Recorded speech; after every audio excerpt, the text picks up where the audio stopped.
Hello à toi mon ami, bienvenue dans cette vidéo et aujourd'hui on va parler ensemble de la roadmap pour monétiser ta connaissance en 2025. Donc on va parler un peu plus en détail de l'ère du créateur fondateur et de comment les plus gros créateurs à succès bâtissent un empire grâce à leur contenu. Donc si tu veux, j'ai analysé plus de 50 créateurs à succès pour que tu n'aies pas à le faire et pour que tu puisses voler leurs stratégies et les implémenter dans ton activité pour que tu puisses générer tes premiers 1000, 5000 ou 10 000 euros en ligne. Et exactement ce qu'on va voir aujourd'hui dans cette vidéo, c'est comment est-ce que ces créateurs génèrent de l'attention grâce à leur contenu, comment est-ce qu'ils transmettent leurs connaissances de façon impactante et comment est-ce qu'ils monétisent leurs connaissances grâce à un funnel optimisé.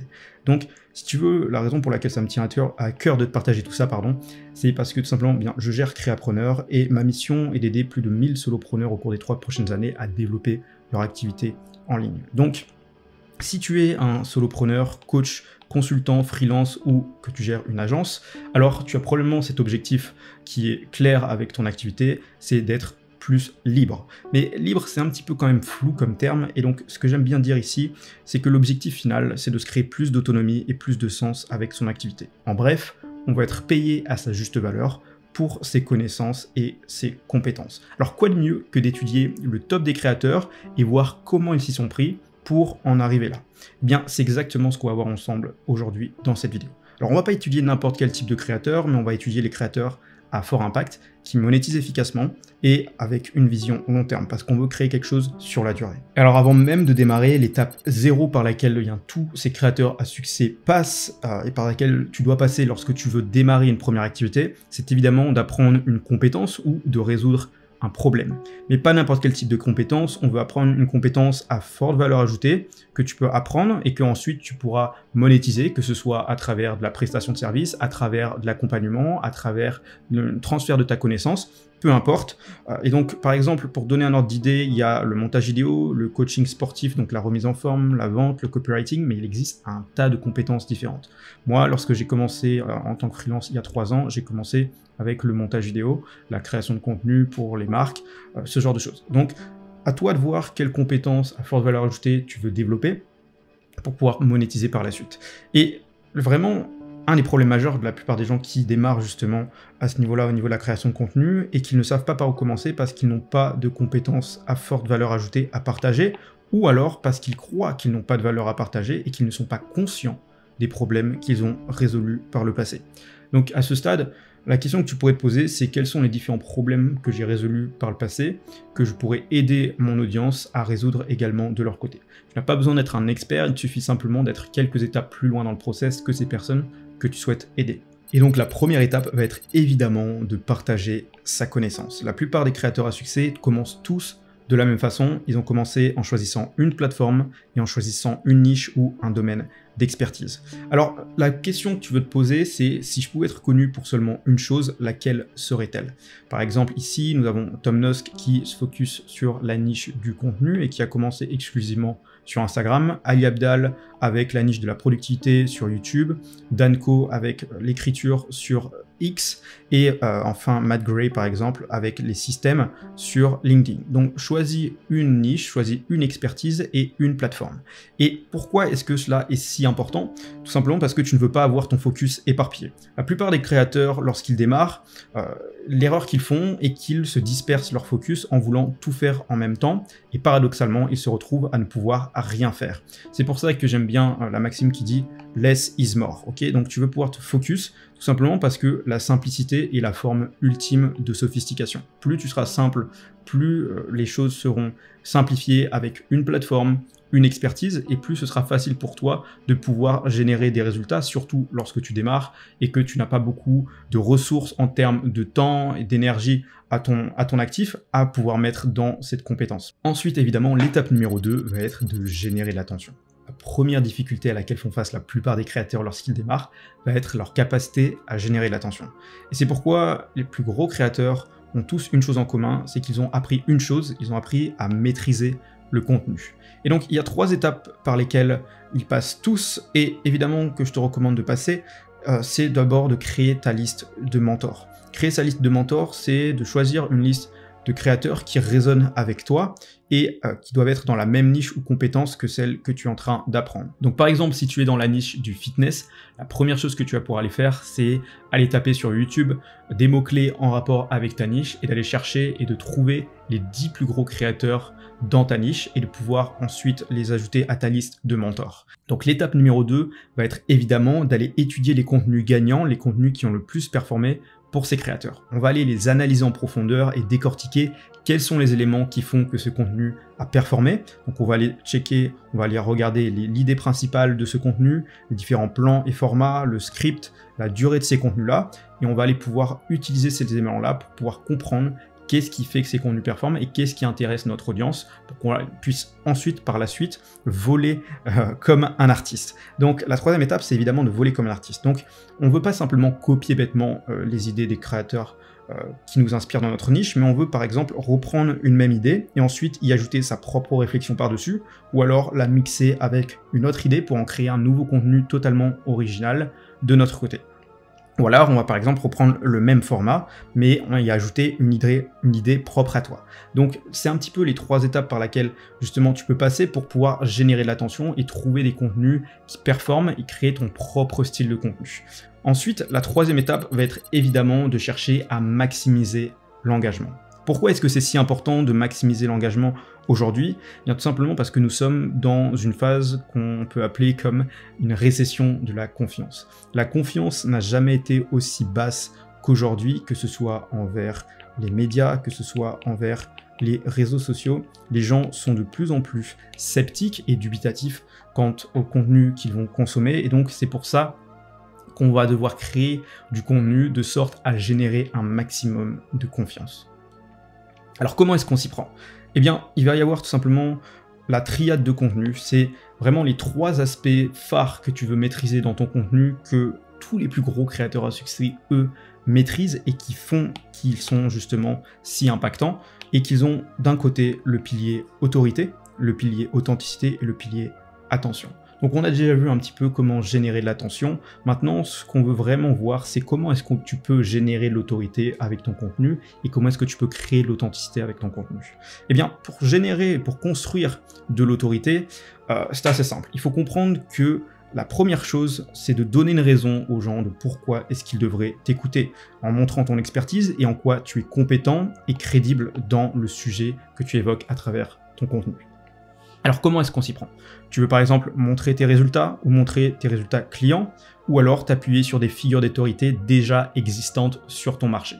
Donc par exemple, moi je montre un petit peu les résultats à travers mes différentes précédentes vidéos YouTube en termes de prospects générés grâce à mon contenu de façon totalement organique. Je montre également comment je suis en train de construire mon audience. Je montre également les résultats de mes clients, comment est-ce que je les ai aidés justement à démarrer leur audience à partir de zéro, se positionner en tant que figure d'autorité dans leur niche et générer donc des prospects, des leads qualifiés en automatique grâce à leur contenu et ensuite générer des ventes grâce à tout cela. Donc je mets tous ces résultats clients en avant donc sur mon site par exemple. Et donc si tu es dans la niche du fitness par exemple, tu veux montrer tes résultats à toi. Donc tu veux montrer par exemple ta transformation physique, ou alors tu veux montrer les résultats de tes clients, donc les transformations physiques de tes clients. Et si vraiment tu démarres de zéro et que tu n'as pas ce genre de résultats-là, ce que je t'encourage à faire, c'est de par exemple commencer à travailler avec 5 personnes au début et de travailler gratuitement pour eux jusqu'à ce que tu puisses leur apporter des résultats et ensuite te servir de ces résultats, de ces témoignages clients comme appui pour pouvoir justement appuyer ta crédibilité et ton expertise. Et une autre façon également, si tu n'as pas de crédibilité dans ton domaine, va être simplement de t'appuyer sur d'autres figures d'autorité déjà existantes. Donc par exemple, à ce niveau-là, tu peux aller piocher des créateurs ou des entrepreneurs dans ta niche qui ont du succès et aller pouvoir t'appuyer justement sur leur méthodologie pour justement créer du contenu autour de ça. Donc ton objectif ici va être plus un objectif d'analyste et de pouvoir justement partager de l'information qui existe déjà. Ensuite, la deuxième chose va être donc de développer son authenticité. Comment est-ce que tu développes ton authenticité? À quoi est-ce que ça sert? Eh bien, ça permet tout simplement à ton audience de connecter avec toi, en montrant qui tu es, en montrant que tu es comme eux et que tu es une personne à laquelle ils peuvent s'identifier. Donc tu fais cela en partageant ton histoire, en partageant tes erreurs, tes échecs, tes apprentissages, tout ce genre de choses qui va permettre justement à ton audience de mieux te connaître et de pouvoir s'identifier. Également, tu veux partager tes centres d'intérêt en dehors de ton domaine d'expertise. Ça va permettre aux gens de voir que tu n'es pas un robot, mais que tu es une personne à laquelle ils peuvent vraiment s'identifier et connecter, et c'est ce qui va vraiment te rendre unique. Ce qui m'amène donc évidemment à comment créer sa propre niche. Si tu veux, tous les gros créateurs ont une chose en commun et qu'ils créent leur propre niche. Ils ne se cantonnent pas juste à une niche très restreinte, mais ils vont vraiment créer une niche qui vont les permettre d'être uniques et de pouvoir se démarquer des autres créateurs. Et alors, la chose qu'ils ont tous en commun est qu'ils ont tous environ 3 thématiques autour desquelles ils vont graviter dans leur contenu et qui vont justement créer cet aspect unique dans leur contenu. Donc, ils vont, par exemple, Ali Abdaal va parler de la productivité, de life hack, de conseils business. Danko, par exemple, va parler de philosophie, d'écriture et de business. Hamza parle de masculinité, développement personnel, rapport homme-femme. Et Ryan Holiday, par exemple, va parler de stoïcisme, du fait que c'est un auteur et de son background en marketing. Donc c'est tous ces différents aspects-là qui permettent aux créateurs de créer leur propre niche. Donc la question ici, c'est quelles sont les 3 thématiques que tu aimerais aborder et pour lesquelles tu souhaiterais être connu et qui te permettraient justement de devenir unique dans ton marché. Et comment est-ce que les créateurs l'appliquent de façon concrète dans leur contenu? Et on va prendre ici l'exemple de Tom Nosk, donc qui lui se focalise majoritairement sur Instagram pour son contenu. Donc je te rappelle, une plateforme, une niche, une expertise. Malgré tout, tu veux avoir différents piliers de contenu qui vont pouvoir justement à la fois toucher ce côté autorité, authenticité et attraction pour générer justement de l'attention vers ton contenu. Et donc, si tu veux, dans cet exemple, Tom Nosk va utiliser un premier pilier de contenu qui va être le pilier de contenu B-roll, où tout simplement il va utiliser des vidéos avec des musiques tendance pour pouvoir justement attirer un maximum d'attention vers son contenu dans un premier temps.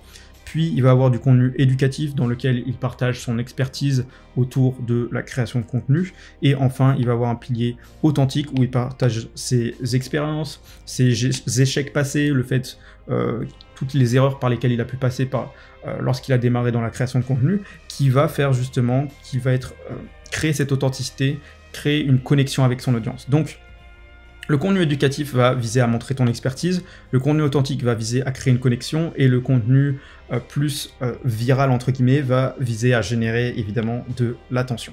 Maintenant, il y a une problématique à laquelle beaucoup de créateurs font face, c'est ce qu'on appelle le syndrome de l'influenceur fauché. Tu vois, beaucoup de créateurs aujourd'hui génèrent des millions de vues, mais ne génèrent pas un centime en vente. Ils vont avoir des centaines de milliers d'abonnés, que ce soit sur Instagram, sur TikTok, mais ne vont être incapables de monétiser cette audience. Et pourquoi cela arrive-t-il? À quoi cela est-il dû?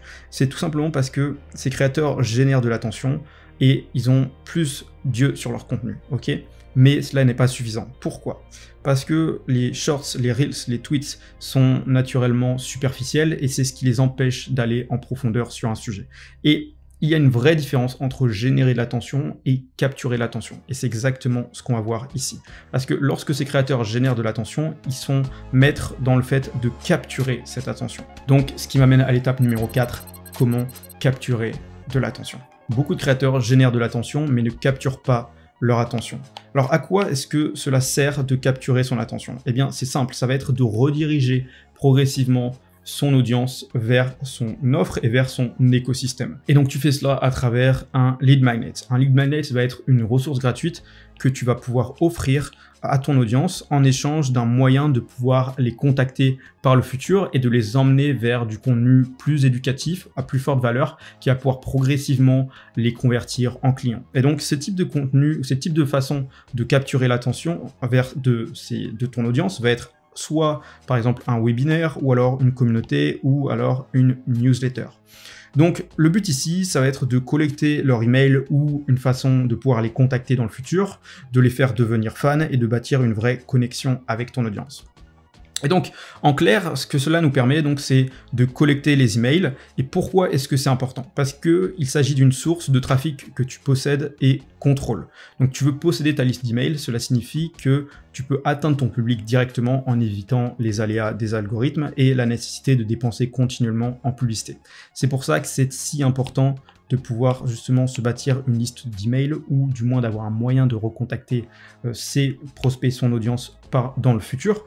Cela permet également de créer de la réciprocité. Ça te permet d'apporter plus de valeur et donc plus tu apporteras de valeur à ton audience, plus ils seront enclins à réciproquer dans le futur, et donc en se sentant redevables et donc potentiellement devenir client. Cela augmente également ton niveau de crédibilité, donc tu vas pouvoir être plus crédible et générer plus de confiance en résolvant des problèmes spécifiques de ton audience.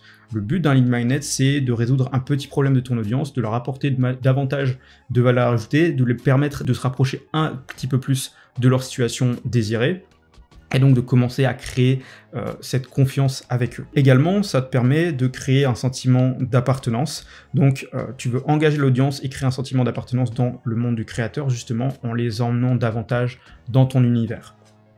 Et c'est exactement pour ça que c'est si important de capturer l'attention. Ce qui m'emmène à la 5e étape, qui est de transformer ses compétences en une offre irrésistible. S'il y a bien une chose que tous les créateurs en succès ont en commun, et qu'ils sont maîtres dans l'art de monétiser efficacement leur audience. Et il existe différents types de façons de monétiser. Il va y avoir des offres low ticket, des offres mid ticket et des offres high ticket. Grosso modo, les offres low ticket vont être des offres où que tu packages donc ta connaissance à travers, par exemple, des produits digitaux, alors que des offres high ticket vont être plus davantage des accompagnements, des coachings, de la prestation de services. Et la plupart des créateurs à succès ont tous compris une chose, c'est que eh bien, les offres high ticket sont beaucoup plus avantageuses dans le sens où elles te permettent de générer de meilleurs résultats pour tes clients, de pouvoir du coup plus rapidement obtenir des témoignages clients et donc plus rapidement utiliser ces choses-là dans ton marketing pour pouvoir générer davantage de clients par le futur. Mais également, cela est super avantageux pour tous les créateurs qui démarrent parce que tu n'as pas besoin d'une grosse audience pour générer des revenus conséquents. Tu as seulement besoin de par exemple 5 à 10 clients pour avoir un business efficace qui tourne, alors que lorsque tu vas avoir des produits digitaux à faible coût avec par exemple les offres low ticket, tu vas devoir avoir besoin d'un très fort flux de trafic pour pouvoir générer quelque chose d'intéressant et de rentable. Donc par exemple ici avec une offre à 1500 €, qui peut être par exemple même plus, 2000, 2500, mais prenons l'exemple ici de 1500 pour ton offre high ticket, il te suffit d'avoir 5 clients pour générer 7500 € de cash collecté ou de chiffre d'affaires, et 10 clients pour générer 15 000 € par exemple. Alors que pour une offre low ticket à 50 €, tu vas devoir générer chaque mois 150 à 300 clients pour pouvoir justement avoir le même chiffre d'affaires. Donc ça veut dire que tu dois avoir une quantité très folle de trafic pour pouvoir tous les mois générer ce nombre de ventes, ce qui est très très difficile pour tous les créateurs qui se lancent, et même pour les créateurs à succès qui ont tous une offre low ticket, vont avoir la majorité de leurs revenus qui vont être générés via leur offre high ticket, qui va se situer derrière leur offre low ticket. Donc comment est-ce que tu définis justement, comment est-ce que tu construis une offre pour ton activité, comment est-ce que tu monétises tes compétences et tes connaissances? La première chose, c'est de faire une étude de marché et de comprendre quels sont les besoins actuels. Donc tu veux t'assurer d'être dans un marché en croissance, tu veux avoir une compréhension profonde de ton audience cible. Tu vas apprendre à t'adresser à eux d'une façon qui va résonner avec eux et de surtout chercher à résoudre leurs problèmes. Alors comment est-ce que tu décortiques ton offre? Quelles sont les composantes? C'est ce que tu veux te demander ici, c'est ce qui va permettre de justement comprendre comment est-ce que tu permets de passer de leur situation actuelle douloureuse à leur situation désirée. Et donc c'est évidemment de résoudre un problème qui soit dur, c'est-à-dire un problème qui soit douloureux, qui soit urgent et qui soit récurrent. Un problème qui seront prêts à payer cher pour pouvoir résoudre ce problème. Et donc, la façon dont tu veux lancer ton offre assez rapidement pour voir justement si elle répond aux besoins des marchés et si c'est quelque chose que tu vas pouvoir par la suite croître, eh bien, ça va être d'abord de te positionner en tant que figure d'autorité dans ton domaine d'expertise. Donc, par exemple, ici, prenons l'exemple du coaching sportif. Ça va être de créer du contenu autour de ce domaine-là et de te positionner en tant que figure d'autorité, d'apporter du contenu éducatif. Ça va être de signer tes 3 à 5 premiers clients en accompagnement en one-to-one, de découvrir et de comprendre exactement ce qu'ils ont réellement besoin, de travailler avec eux pendant 1 à 3 mois pour obtenir des premiers résultats et témoignages satisfaisants, puis ensuite d'emballer tout ce que tu leur as appris dans des modules ou des ressources, puis de répéter continuellement le process. C'est un process d'amélioration perpétuelle où tu rends ton offre de plus en plus complète, de plus en plus solide, qui te permet d'avoir le plus haut taux possible de succès et de résultats pour tes clients. Et donc, tu veux développer ta propre méthodologie pour te différencier. Ce qui va compter, et c'est ce qui va permettre de te différencier de n'importe quel autre créateur, de n'importe quelle personne dans ta niche, ça va être d'avoir ta propre méthodologie. Il va y avoir différentes façons d'aller d'un point A à un point B, et c'est souvent la façon dont tu vas d'un point A à un point B qui va être aussi important que le résultat que tu vas avoir. Par exemple, si tu es dans le coaching sportif, et que les plupart des coachs proposent un coaching où les gens vont devoir, leurs clients vont devoir se priver, vont devoir passer 1h30 à la salle de sport tous les jours, etc. Ça va peut-être être un lifestyle qui va pas correspondre à leurs attentes, même si cela va leur permettre d'atteindre leur objectif. Alors que si tu mets en place une méthode qui leur permet de pouvoir justement manger sainement tout en profitant de leur quotidien, ne pas avoir à se priver, de pouvoir garder un cercle social, une vie sociale plutôt un peu la même que celle qu'ils ont déjà, sans avoir à se priver, et aussi ne pas avoir à passer des heures et des heures à la salle de sport chaque jour, eh bien ça va être une offre qui va être beaucoup plus intéressante pour eux. Et donc l'idée va être ici d'expérimenter, de tester par toi-même et sur tes clients les différentes façons que tu peux mettre en place pour leur permettre justement d'atteindre leur situation désirée, et de regarder un petit peu toutes les anciennes solutions échouées qu'ils ont essayées et de créer ta nouvelle approche de ton côté. D'accord ? Donc, en clair, une façon simple et efficace de pouvoir raisonner avec ta cible va être de résoudre tes propres problèmes, de expérimenter par toi-même les différentes difficultés auxquelles tu as fait face et de pouvoir voir comment est-ce que toi, tu as pu, de ta propre manière, résoudre ces problèmes-là et comment est-ce que tu peux aider tes clients à en faire de même. Et enfin, l'étape numéro 6 va être d'optimiser son funnel, son tunnel de vente. Pourquoi est-ce que c'est important d'optimiser son funnel? Tout simplement parce que tu vas avoir un moyen efficace de pouvoir faire passer ton audience d'inconnu à client. Et pour cela, tu veux développer une confiance et une expertise plus approfondie, tu veux créer un cheminement personnalisé vers ton offre, et tu veux faire en sorte que tes prospects passent plus de temps avec toi. Pourquoi est-ce que cela est important? Simplement parce qu'il existe donc la règle des 7, 11, 4.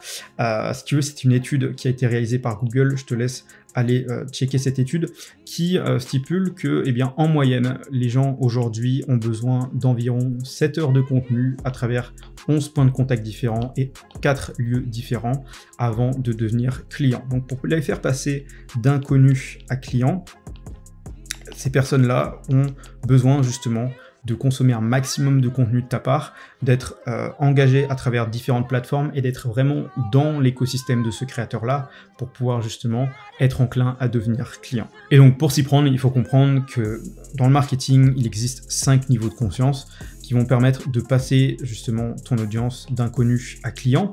Et en fonction de là où se situe ton audience, tu vas pouvoir ajuster ton message en fonction de la plateforme et justement du niveau de confiance de ton public. Donc pour les passer de personnes qui sont non conscients, c'est-à-dire qui ne sont pas au courant qu'ils ont un problème à résoudre, à conscient du problème, à conscient des solutions et à conscient de ton offre, et enfin enclin à acheter chez toi.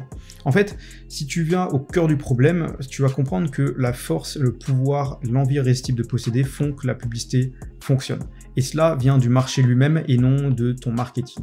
Donc le marketing ne peut pas créer du désir pour un produit ou une offre, il ne peut que prendre les espoirs, les rêves et les craintes et désirs qui existent déjà dans le cœur de millions de personnes et concentrer ces désirs existants sur une offre en particulier.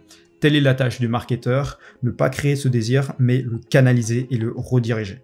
Et c'est exactement ce que tu veux faire ici avec ton funnel, c'est rediriger les désirs de ton audience vers ton offre et montrer en quoi ton offre va les aider à résoudre leurs problématiques. Et donc, un exemple de parcours client, par exemple, prenons l'exemple où tu es dans le coaching sportif, va être dans un premier temps, ils vont tomber sur une de tes vidéos sur Instagram, ils vont visionner ta vidéo, puis ensuite peut-être qu'ils vont tomber sur un de tes lead magnets, donc une de tes ressources gratuites qui va les aider à résoudre une partie de leurs problèmes, par exemple un guide de recettes healthy ou un calculateur de calories, ce genre de choses. Ensuite, ils vont connecter avec une histoire personnelle que tu auras partagée à travers, par exemple, ta campagne d'email. Ensuite, tu vas consommer plus de marketing par email, ils vont connecter avec ton parcours. Ici, tu vas avoir de la confiance qui va commencer à être créée. Ensuite, tu vas peut-être avoir un événement que tu vas héberger, un événement gratuit pour passer plus de temps avec ton audience. Ça va te permettre de créer un lien plus personnel avec eux. Et enfin, tu vas pouvoir être capable de convertir les personnes à la fin de cet événement vers une de tes offres high ticket, vers une offre d'accompagnement ou de coaching. C'est un petit peu l'exemple donc du parcours client par laquelle tu vas faire passer ton audience pour les faire passer justement d'inconnu en client. Et la plupart des créateurs qui débutent font l'erreur de penser que tout simplement, il va suffire de simplement poster du contenu sur Instagram et ensuite les gens vont directement visionner une vidéo et directement devenir client, ce qui n'est pas le cas. Il va y avoir vraiment un vrai processus à créer ici pour pouvoir justement les permettre de devenir clients. Voilà, donc c'était la roadmap complète pour monétiser ta connaissance en 2025. C'est le système exact que la plupart des gros créateurs à succès mettent en place dans leur activité, celle que je mets en place pour moi-même dans mon activité et que je mets en place pour la plupart de mes clients. Donc merci d'avoir regardé cette vidéo jusqu'à maintenant. Si tu es un freelance, coach, consultant ou gérant d'agence et que tu souhaites justement pouvoir devenir un aimant à clients, attirer tes propres clients idéaux vers toi grâce à ton contenu pour ne plus avoir à envoyer de messages de prospection à l'appel à des inconnus, ne plus avoir à dépenser un centime en publicité et enfin regagner du contrôle sur ton temps et travailler avec des clients de qualité qui demandent à travailler exclusivement avec toi, eh bien je t'invite à cliquer sur le lien en description et réserver un appel directement avec moi où on pourra voir ensemble comment mettre en place ta roadmap personnalisée pour ta propre activité pour que tu puisses justement devenir un aimant à client. Si tu souhaites également que je t'envoie cette roadmap complète et davantage d'informations sur justement comment est-ce que tu peux monétiser ton audience, eh bien je t'invite à cliquer sur le lien en description, tu recevras directement la roadmap complète et également je t'enverrai des emails hebdomadaires pour t'apporter un maximum de valeur ajoutée sur comment est-ce que tu peux mettre en place ce funnel pour toi et ton activité.